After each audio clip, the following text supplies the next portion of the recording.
What is up, all you beautiful gamers? As per usual, welcome back to the Esports Rewind podcast. My name is Jake. This is Hunter. We hope you guys all enjoy. As per usual, Hunter's job for the beginning of every podcast is to read a comment from the last one. So how don't you hit him with what was spicy? Oh, I don't know about how spicy this was, but just the first one that I'm seeing and liking here is here from Code Miko. Nice video. Our girl. Code Miko. Hey, if you guys missed it, we were actually on Code Miko last. Oh, that was really nice of her. Yeah. Wow, that was very sweet of her. If you guys want to leave a comment down below, Hunter's job is to read some of those comments in the future. So we appreciate you guys. Ready to roll it? Yep, absolutely. Let's get into it. Wild week. And first and foremost for my stories, Warzone hacking does continue. This one was one of the more interesting cases I've ever seen. And it was actually exposed by Mara, the person who plays her in Call of Duty, Alex Zedra. Now, she actually streams frequently on Twitch, and during so, it was actually towards the end of her stream, she decides to host another female streamer, showing some love. It just so happens the person she hosted was actually hacking in Warzone. Just backfired so bad, or so good. I don't really know in this situation, like one way or another. So bad and so good. At the same time, I love it. So who knows? I mean, like, imagine being a streamer who's, in a tournament, and then you go and try to, boost up another female streamer, and you're like, oh, let's raid this person. Like, I'll be a nice person. Alex is pretty big.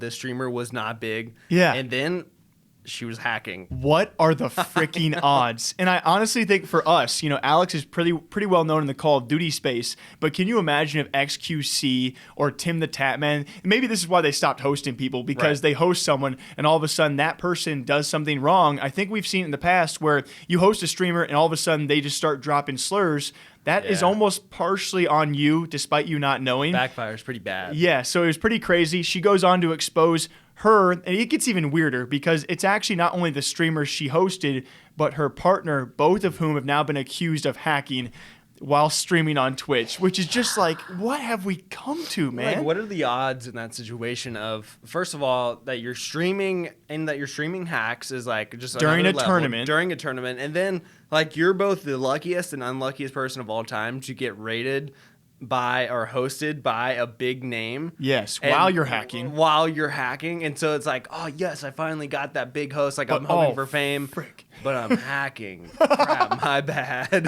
And I don't really know how to hide the fact that I'm hacking. Right. Tons of clips out there, tons of figures calling them out. And then when they find out who she is, they find out who her partner in this case is. They have both been called out by tons of figures, tons of clips. As of us recording, she has already been suspended by Twitch. I almost, and I know this is controversial, but I almost feel bad for them because, I mean, these are people with like 10 followers. Okay. And now they're getting like the world of pressure on them and like hate comments about everything. And it's like, yes, I get it. They were streaming hacks, not okay. I don't agree with that. I think they should be banned. I'm not saying like none of that is okay, but they do get a lot of targeted harassment out of this, and neither one of us are fans of harassment in the space. And so it's got to be hard coming from people who had like almost no attention to so much negative attention immediately. Yeah, and I think you're going to be one of few people who plays that side, especially because there have been a lot more people out there diving even deeper into the clips out there of them saying some controversial things, particularly him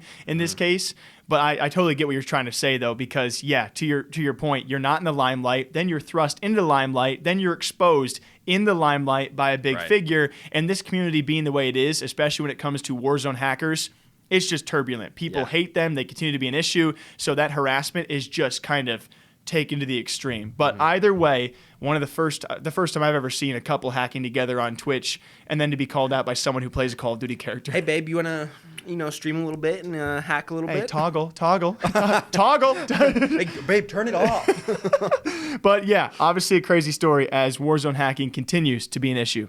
And obviously, something that's going to continue to be talked about is the more unfortunate circumstance this past week. Not many people out there talking at length about this because it's a very sensitive topic, right? So many people falling on different sides around this one, especially people will be talking about in this one, that being Sinatraa. His ex-girlfriend Cleo comes out with a lengthy post and some formidable evidence against him alleging sexual abuse. sexual assault and emotional abuse on top of that. Sinatraa has now responded very limited, saying he's going to cooperate with investigations ongoing with his organization, that being Sentinels, and that being through Valorant with Riot Games. His response, very, very short, but obviously a lot of people falling on, very polarizing sides for this one. And hard, like either side of that is pretty not a good situation, I would say, no matter what side people are on.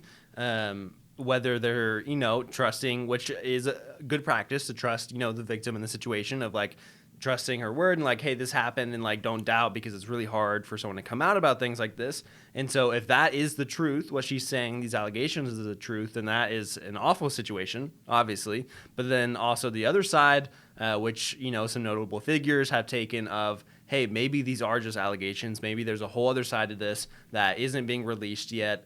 Then that's also bad too, because that's, someone coming after someone else's image, can tarnish them a lot, is really negative. So difficult situation. Yeah, and certainly we don't even need to take sides on this, right, because we can wait to see what the investigations do come out with. I think it'd be fair to say a majority of people out there see that she came to the table with evidence and took to Twitter with all of that. It's a very, very weird situation when you involve different types of abuse, whether it be emotional or sexual. If you guys missed her post, please go check it out at length. We're not going to play for you guys the clip she included, which is a 15-second clip allegedly of them having intercourse, where he continues to have intercourse, as she says in the clip. No, a lot of people have different interpretations of that clip. I'm bringing this up because Sinatraa, one of the main things he points out in his response is he'll be providing the full video and audio clips to the investigation, to which, this might not be the most liked stance to come from, obviously Sinatraa cannot be posting those kind of materials to Twitter. Online, yeah. And yes, I think it's fine that she did for her evidence, but he clearly cannot respond by showing those kind of things to the internet. So to give them to the investigation, I think it's going to be very interesting to see what comes of this investigation, to which we're never going to see that evidence. Right. We are only going to see what she provided, and the rest has been given to the investigation. Yeah, a lot of this is going to come down to the investigators, I think. And a lot of people were pretty upset about it. I mean, seeing on Twitter, like, oh, she had this super long, style of all this evidence and all these words she had to say, and then his was super short and, concise, and, we saw things differently, which was controversial, saying, hey, this was different from your view to my view, but I'm going to give all this stuff to the investigators. And so, like you said, to your point, we really just have to wait and, find out what the investigators think about the situation. And, I mean, taking stances on this is so dangerous, first of all, because we don't know where it's going to go, but some people have decided to. Yeah, someone like Defran, I wouldn't say outright defending, but certainly seems to be in favor of defending Sinatraa and all of this. If you check his Twitter about this, if you check his Twitch VODs, we have an individual video kind of breaking that down. Several figures very upset with Defran and his response, to which you and me, at the very, very base of his argument, what he said at the very, very first few minutes was correct. We need to hear both sides. It's shortly after, as he continued to take to Twitter, continued to elaborate what he thought, he followed up by saying we need to hear out both sides, by saying he thinks Sinatra's getting fricked, constantly referring to her as an e-girl, and then also pretty much insinuating with the clips we play in that dedicated video that there was no evidence. You can't accuse someone without evidence, despite everyone in this case seeing her post, right, and likely considering that to be more evidence than what Sinatraa came out with. Not blaming Sinatraa. He gave it to the investigation.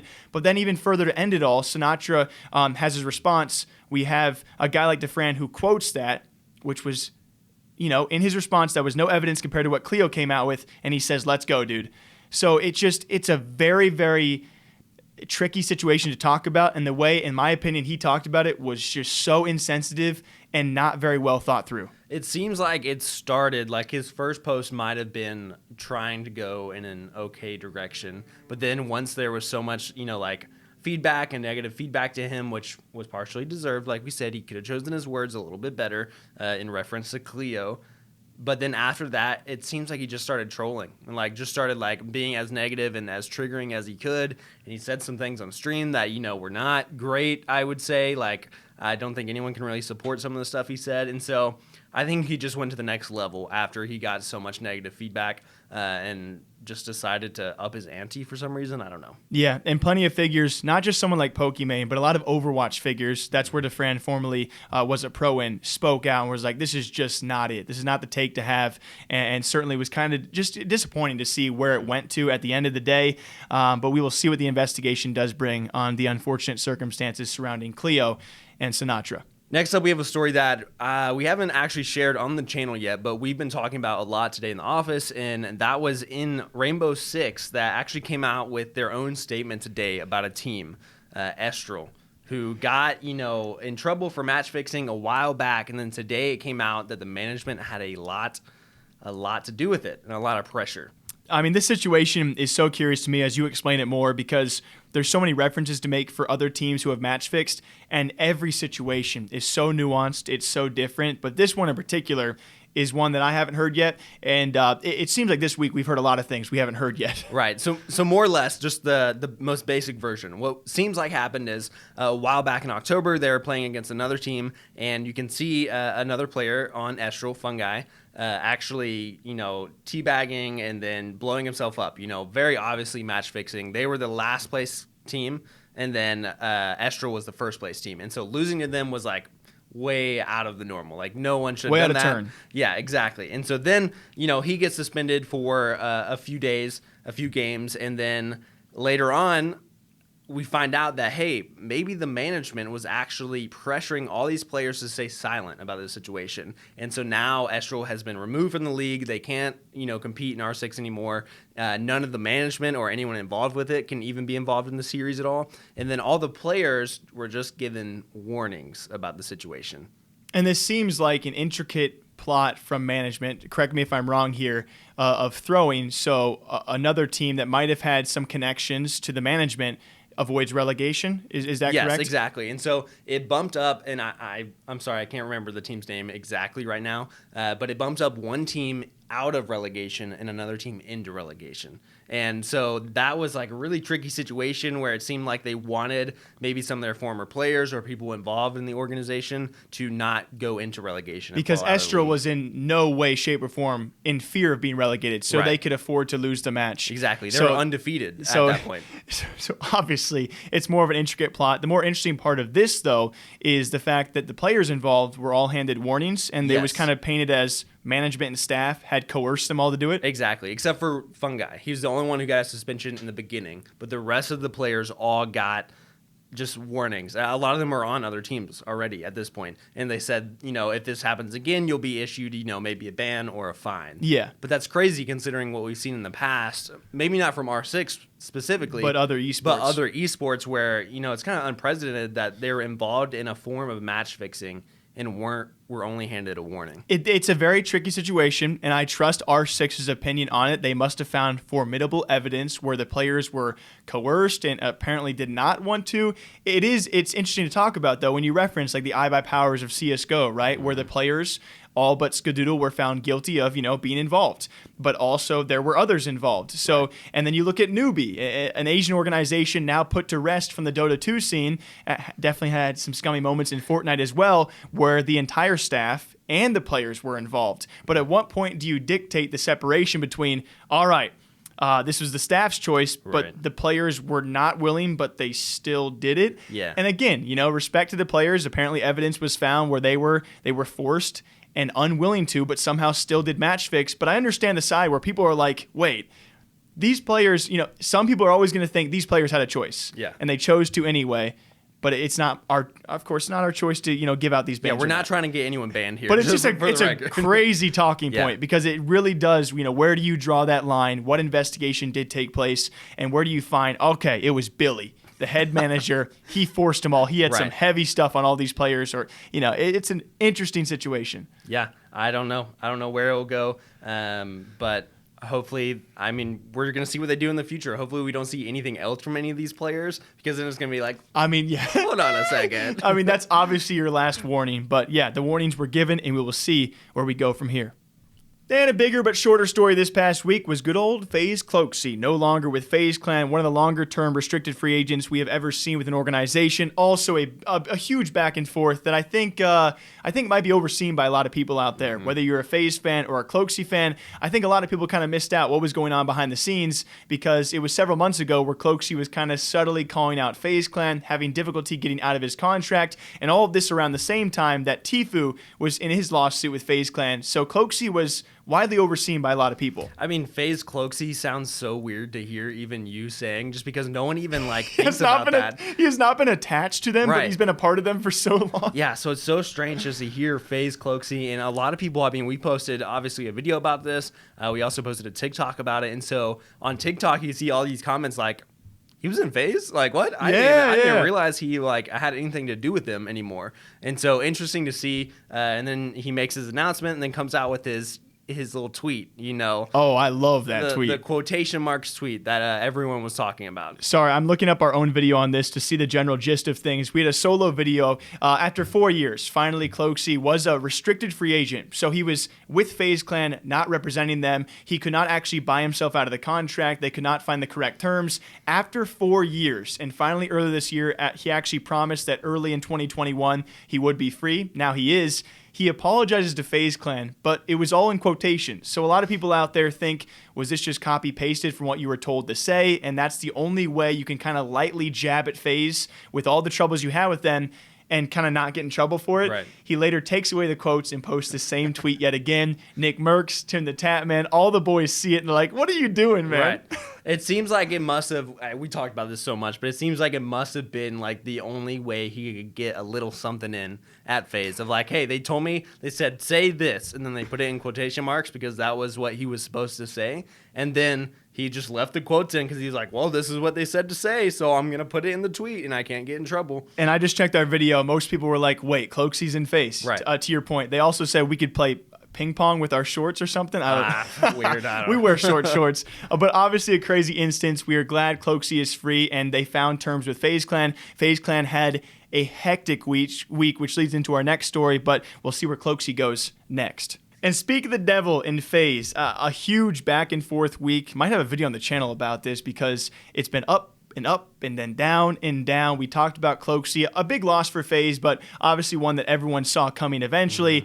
This next one I think is a great message for all of you gamers, all you pros, all you streamers. I tweeted about this because I thought, every time we see these big examples, it's really important for a young kid out there to understand your words have value, but your words can also hurt you, and you have to hold yourself to a high standard when it comes time for being a public figure, because if you don't, and you do slip up. Everyone does. You got to learn from it. But those slip-ups can really cost you nowadays. I think, especially on the internet. Yeah, especially on the internet, And I think FaZe Clan former investor Meyers Leonard is the perfect example of that. Yeah, absolutely. I mean, this is a man who had a career in the NBA and then picked up, gaming on the side, kind of like his hobby. He was an investor, not a member in FaZe, and ended up, calling himself FaZe Hammer, played with a ton of streamers, streamed on the side, wore FaZe shoes in his games, and very cool thing for him on the side. And then he slips up on stream, says something that he definitely should not have said, a slur,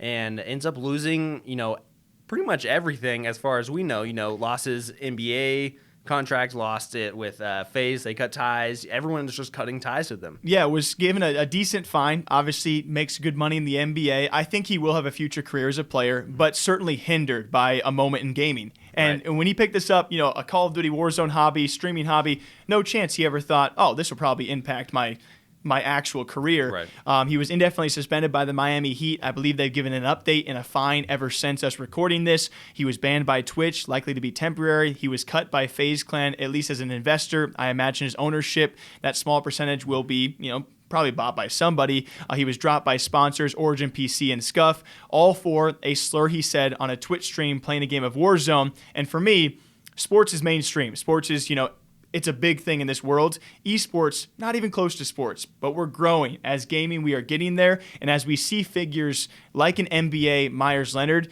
we are also going to see gamers and esports pros, try and match that notoriety. As we slowly go more mainstream, we got to be more careful, because the treatment that Meyers Leonard got is likely to be replicated by pros and gamers in the space years and years from now, as you are more notable figures, as you are more in the public eye, it's only going to get, I would say, repercussions probably going to be more heavy-handed as we grow as an industry. I would agree. And even to your point of like, this is a great lesson for kids growing up right now, because this goes past even someone as big as him, because people who are smaller, like kids right now who are, watching him and then posting stuff or streaming and also saying maybe not great things that don't have the same coverage. We've seen people, get affected by their college applications or jobs and stuff like that who post stuff on Twitch, on TikTok, on Snapchat, on Twitter. We see. Yeah.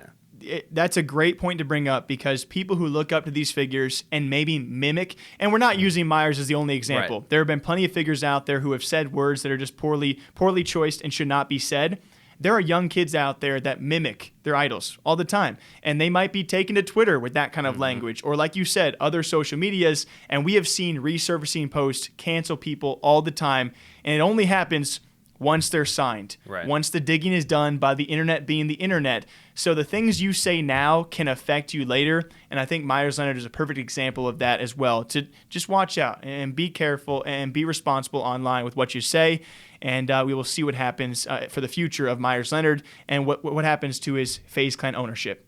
Yeah, as per usual, we hope you guys all enjoy the Esports Rewind podcast, same time, same day, every single week. Hunter has a Twitter account. I got a Twitter account. Esports Talk has Instagram, TikTok, YouTube, a website. If you guys want to check them out, feel free to. Also, leave a comment down below so Hunter can read it next episode. You want to show these peeps? Yeah, absolutely. Okay, Jesus. So loud. I'm sorry about that, guys. Until next time, we'll catch you later. Take care, guys and gals. Okay, bye.